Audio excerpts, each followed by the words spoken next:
ऐतिहासिक व्यक्तित्व लेकर। आज हम जिस व्यक्तित्व का आपसे परिचय कराने जा रहे हैं उन्हें इतिहास एवं भारतवर्ष महान सम्राट विक्रमादित्य के नाम से जानता है। भारत में चक्रवर्ती सम्राट उसे कहा जाता है जिसका कि संपूर्ण भारत में राज रहा हो। ऋषभदेव के पुत्र राजा भरत पहले चक्रवर्ती सम्राट थे। उज्जैन के सम्राट विक्रमादित्य भी चक्रवर्ती सम्राट थे। विक्रमादित्य का नाम विक्रमसेन था। विक्रम बेताल और सिंहासन बत्तीसी की कहानियां महान सम्राट विक्रमादित्य से ही जुड़ी हुई हैं। विक्रम संवत अनुसार विक्रमादित्य आज से 2288 वर्ष पूर्व पैदा हुए थे। नाबवाहन के पुत्र राजा गंधर्व सेन भी चक्रवर्ती सम्राट थे। राजा गंधर्व सेन का एक मंदिर मध्य प्रदेश के सोनकच्छ के आगे गंधर्वपुरी में बना हुआ है। यह गांव बहुत ही रहस्यमय गांव कहलाता है। उनके पिता को महेंद्र द्वितीय भी कहते हैं। उनके और भी नाम थे जैसे गर्दभिल या गंधर्ववेश। गंधर्व सेन के पुत्र विक्रमादित्य और भर्तरी थे। विक्रम की माता का नाम सौम्य दर्शना था, जिन्हें वीरमती और मदन रेखा भी कहते हैं। उनकी एक बहन थी जिसे मैनावंती कहते हैं। उनके भाई भर्तरी के अलावा उनके और भी परिवार में सदस्य थे। विक्रमादित्य की 5 पत्नियां थी, मलयावती, मदन लेखा, पद्मिनी, चेल और चिल्ल महादेवी। उनकी 2 पुत्र विक्रमचरित और विनयपाल थे और 2 पुत्रियां प्रियंग मुंजरी और वसुंधरा थी।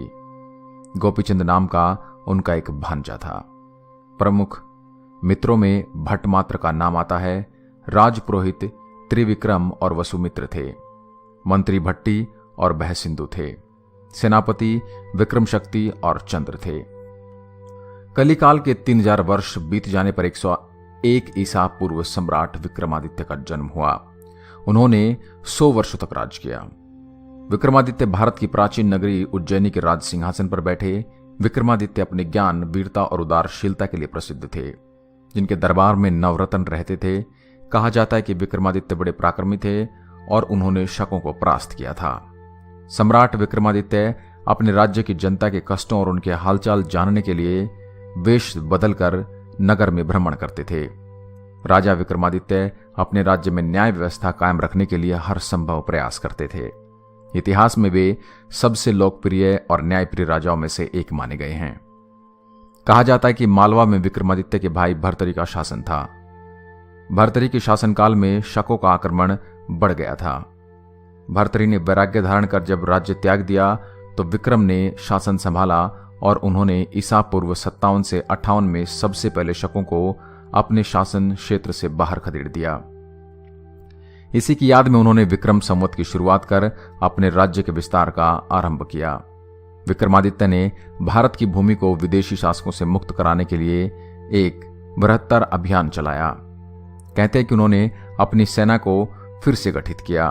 उनकी सेना विश्व की सबसे शक्तिशाली सेना बताई गई है, जिसने भारत की सभी दिशाओं में एक अभियान चलाकर भारत को विदेशियों और अत्याचारी राजाओं से मुक्ति कर एक छत्र शासन को कायम किया। कल्हण की राजतरंगिणी किताब के अनुसार 14 ईस्वी के आसपास कश्मीर में अंध्र युधिष्ठिर वंश के राजा हिरण्य के निसंतान मारे जाने पर अराजकता फैल गई। इसको देखकर वहां के मंत्रियों की सलाह से उज्जैन के राजा विक्रमादित्य ने मात्रगुप्त को कश्मीर का राज्य संभालने के लिए भेजा था। नेपाली राजवंशावली अनुसार नेपाल के राजा अंशुवर्मन के समय में उज्जैन के राजा विक्रमादित्य के नेपाल आने का उल्लेख मिलता है। राजा विक्रम का भारत की संस्कृत, प्राकृत, अर्धमागधी, हिंदी, गुजराती, मराठी, बंगला आदि भाषाओं के ग्रंथों में विवरण मिलता है। उनकी वीरता, उदारता, दया, क्षमा आदि गुणों की अनेक गाथाएं भारतीय साहित्य में भरी पड़ी हैं। विक्रमादित्य और उनके नवरत्न। नवरत्नों को रखने की परंपरा महान सम्राट विक्रमादित्य से ही शुरू हुई है, जिसे तुर्क बादशाह अकबर ने भी अपनाया था। सम्राट विक्रमादित्य के नवरत्नों के नाम धन्वंतरी, शपणक, अमर सिंह, शंकु, बेताल भट्ट, खटखरपर, कालिदास, वराह मिहिर और वरुचि कहे जाते हैं। इन नवरत्नों में उच्च कोटि के विद्वान, श्रेष्ठ कवि, गणित के प्रकांड विद्वान और विज्ञान के विशेषज्ञ आदि सम्मिलित थे। देश में अनेक विद्वान ऐसे हुए हैं जो विक्रम संवत को उज्जैन के राजा विक्रमादित्य द्वारा ही प्रवर्तित मानते हैं। इस संवत के प्रवर्तन की पुष्टि ज्योतिर्विदाभरण ग्रंथ से होती है, जो कि 3068 कली अर्थात 34 ईसा पूर्व में लिखा गया था। इसके अनुसार विक्रमादित्य ने 3044 कली अर्थात 57 ईसा पूर्व विक्रम संवत चलाया। महाराजा विक्रमादित्य का सविस्तार वर्णन भविष्य पुराण और स्कंद पुराण में मिलता है। विक्रमादित्य के बारे में प्राचीन अरब साहित्य में भी वर्णन मिलता है। उस वक्त उनका शासन अरब तक फैला था। दरअसल विक्रमादित्य का शासन अरब और मिस्र तक फैला था और संपूर्ण धरती के लोग उनके नाम से परिचित थे। इतिहासकारों के अनुसार उज्जैन के सम्राट विक्रमादित्य का राज्य भारतीय उपमहाद्वीप के अलावा ईरान, इराक और अरब में भी था। विक्रमादित्य की अरब विजय का वर्णन अरबी कवि जरहाम किंतोई ने अपनी पुस्तक सायर उल ओकुल में किया है। पुराणों और अन्य ऐतिहासिक ग्रंथों के अनुसार यह पता चलता है कि अरब और मिस्र भी विक्रमादित्य के अधीन थे।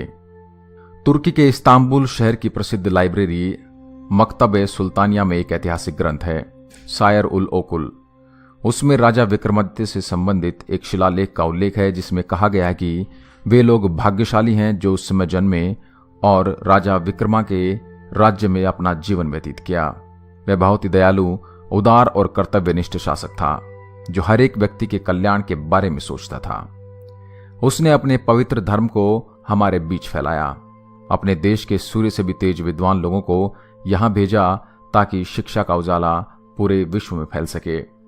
इन विद्वानों और ज्ञाताओं ने हमें भगवान की उपस्थिति और सत्य के सही मार्ग के बारे में बताकर एक परोपकार किया है।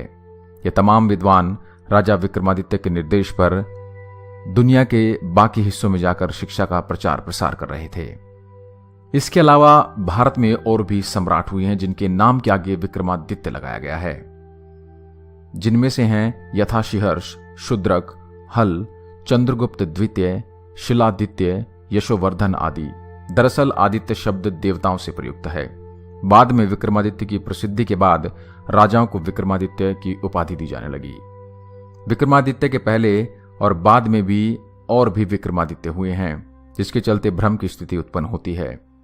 उज्जैन के सम्राट विक्रमादित्य के बाद 300 ईस्वी में समुद्रगुप्त के पुत्र चंद्रगुप्त द्वितीय अथवा चंद्रगुप्त विक्रमादित्य हुए। एक विक्रमादित्य 7वीं सदी में हुए जो विजयादित्य के पुत्र थे।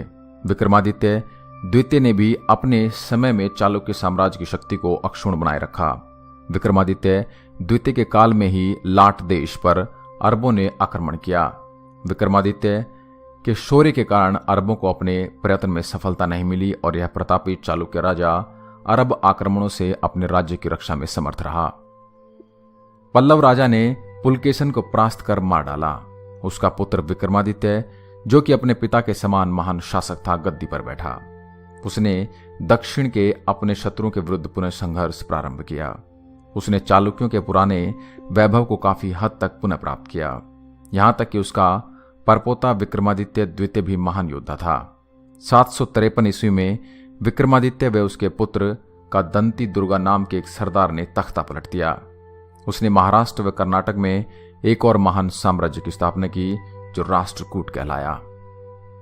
विक्रमादित्य द्वितीय के बाद 15वीं सदी में सम्राट हेमचंद्र विक्रमादित्य हुए, जिन्होंने मुगलों को खदेड़कर भारत में फिर से हिंदू राज्य की स्थापना की। परंतु पानीपत के दूसरे युद्ध में वो वीरगति को प्राप्त हुए और उन्हें अकबर के हाथों पराजय का मुंह देखना पड़ा। सम्राट हेमचंद्र विक्रमादित्य के बाद विक्रमादित्य पंचम सत्याश्रय के बाद कल्याणी के राज सिंहासन पर आरूढ़ हुए।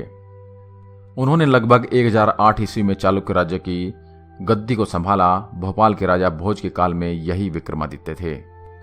विक्रमादित्य पंचम ने अपने पूर्वजों की नीतियों का अनुसरण करते हुए कई युद्ध लड़े। उसके समय में मालवा के परमारों के साथ चालुक्य का पुनः संघर्ष हुआ और वाकपति राज मुंच की पराजय व हत्या का प्रतिशोध लेने के लिए परमार राजा भोज ने चालुक्य राज्य पर आक्रमण कर उसे परास्त किया। लेकिन एक युद्ध में विक्रमादित्य पंचम ने राजा भोज को भी हरा दिया था।